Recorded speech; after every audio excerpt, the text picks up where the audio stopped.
In today's reading, we have a theme because it's the first Sunday in Advent. The Methodist Church has produced a theme material called Hush the Noise, and that's what the church I'm going to this morning is following. So there are two readings set for this particular Sunday, and I'm going to think about the theme just as much as the Bible readings today. So Hush the Noise. We begin with Jeremiah, and it's 33 verses 14 to 16. The Lord said, "The time is coming when I will fulfill the promise that I made to the people of Israel and Judah. At that time I will choose a king, a righteous descendant of David. That king will do what is right and just throughout the land. The people of Judah and of Jerusalem will be rescued and will live in safety. The city will be called the Lord our salvation. I, the Lord, promise that there will always be a descendant of David to be king of Israel, and that there will always be priests from the tribe of Levi to serve me and to offer burnt offerings, grain offerings, and sacrifices." And then the New Testament reading is from Luke chapter 21 and verses 25 to 36. "There will be strange things happening to the sun, the moon, and the stars. On earth, whole countries will be in despair, afraid of the roar of the sea and raging tides. People will faint from fear as they wait for what is coming over the whole earth, for the powers in space will be driven from their courses. Then the Son of Man will appear, coming in a cloud with great power and glory. And when these things begin to happen, stand up and raise your heads, because your salvation is near." Then Jesus told them this parable. "Think of the fig tree and all the other trees. When you see their leaves beginning to appear, you know that summer is near. In the same way, when you see these things happening, you will know that the kingdom of God is about to come. Remember that all these things will take place before the people now living have all died. Heaven and earth will pass away, but my words will never pass away.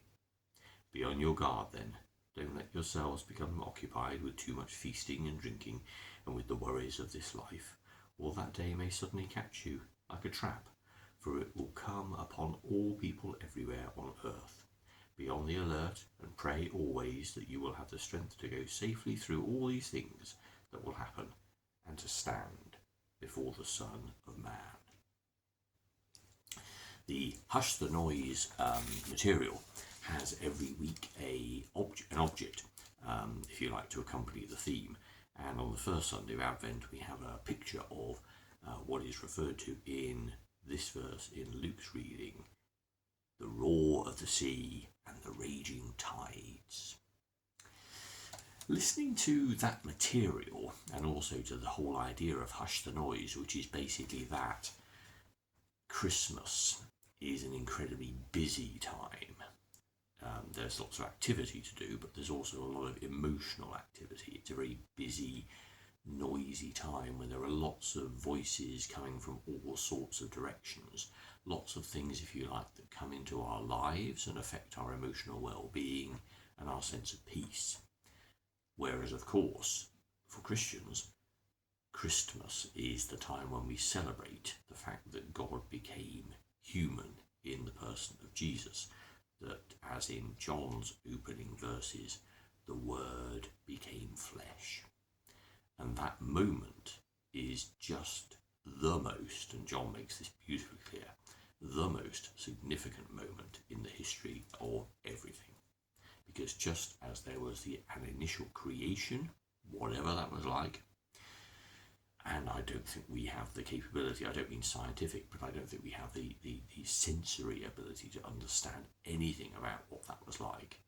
If you try and look back into what was actually happening in the intense plasma of what we call the Big Bang event, who knows? And before that and after, we can see some things, we can explain some of the symptoms, we can feel the effects.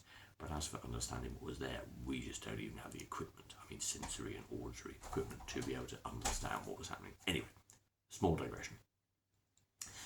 But in that event of Jesus being born, God coming in human form, everything changed. Because at that moment, everybody, you and I, centuries later, can have a close and personal relationship with God because of the sacrifice of Jesus' death and resurrection. And Jesus came to show us in ways that were so obvious to us as humans, using our eyes and our ears, what God is really like. And what we saw, of course, was unconditional love. So Hush the Noise is all about that sense of trying to hear the true meaning of Christmas. That's a little trite, but the sense of what Christmas is all about, instead of all of that anxiety-inducing busyness, which tends to start around about mid-November. But I'm intrigued by that whole idea of hush the noise, to listen, because we often talk about God as that still small voice. We sing songs, there's poetry, there's all sorts of liturgy that talks about the small voice of God. In our service this morning, we'll be singing a song by John Wesley, which talks about that small voice. And that makes it sound as if there's a lot of big noise which attracts our attention and then a small voice of God in the corner. Well, that's kind of true in the sense of it gives you a sense that you need to tune in, if you like, to that small voice. But actually, I think God's voice is just as big and doesn't need silence to be heard. I've encountered God when I was screaming, when my soul was so troubled and in such distress that there was no room for any other thought at all except for screaming for God to help me. And that's when God came, and the experience of pure love filled my life and my heart. And decades later, that's why I'm doing things like this. So I don't think it's about necessarily being quiet. I think it might be stilling those other voices for sure, but I think it's more about just tuning into the right frequency. I think God's voice is just as strong as everything else going on. It's simply that our antennae are pointing in a different direction. And I was reminded of how the cosmic microwave background was discovered in 1964 when two people pointed a radio telescope at the sky and were troubled by the fact that they could never get the signal to go down to zero, that there was always some background microwave radiation. And what they had hit upon was the fact that there was a tiny 2.7 degrees worth of heat coming from everywhere in the sky. And the fact that it's coming from everywhere was proof that the matter in space was actually still a tiny bit warm. And that's the result of that massive explosion that we call the Big Bang. So that was like the most important proof that the Big Bang was the theory of how matter came to be, and how matter formed into life, and how we are here to think about that.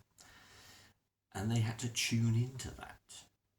They had to make the antennae kind of sensitive to that material. They did all sorts of weird things to make sure that the equipment was working properly, but it was undeniable, and has been proven, of course, many times since, that temperature, though it fluctuates slightly because of the way that matter tends to accumulate into little clumps sometimes, but it's basically a uniform picture across the entire sky. But they had to tune into it. It was always there, but nobody was listening before. Nobody had developed a piece of equipment that could hear it. And I think that's a very good analogy of our relationship with God.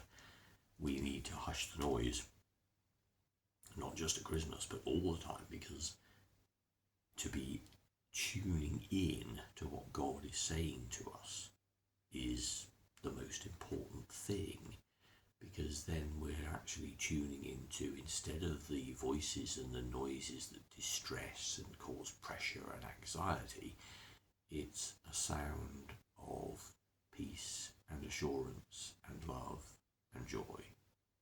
And we need that all the time, and the world needs that. How do we do that?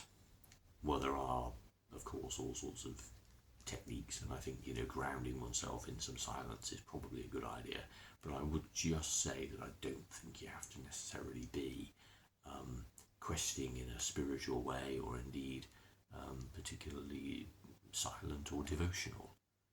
God is in everything, everywhere. It's about having the equipment to be able to see that. And I think that equipment is not about having good eyesight or good hearing or a sense of touch or smell. It's about being alive with all those things, alive to the world around you, and recognizing the potential in other people. I think in some ways the equipment that gives us the ability to see God is to have love in our hearts, love for other people, and love for the world in which we live, and thankfulness for the planet in which we live.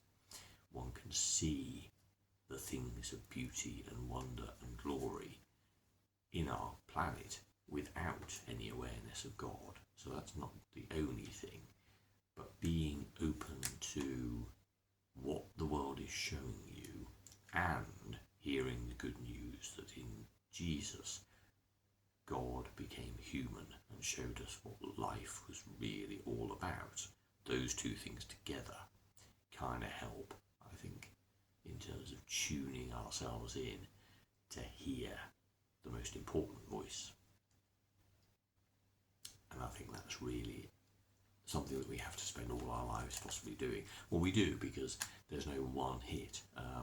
Some of us, like myself, had a moment in time that you can point to and say, well, that was God.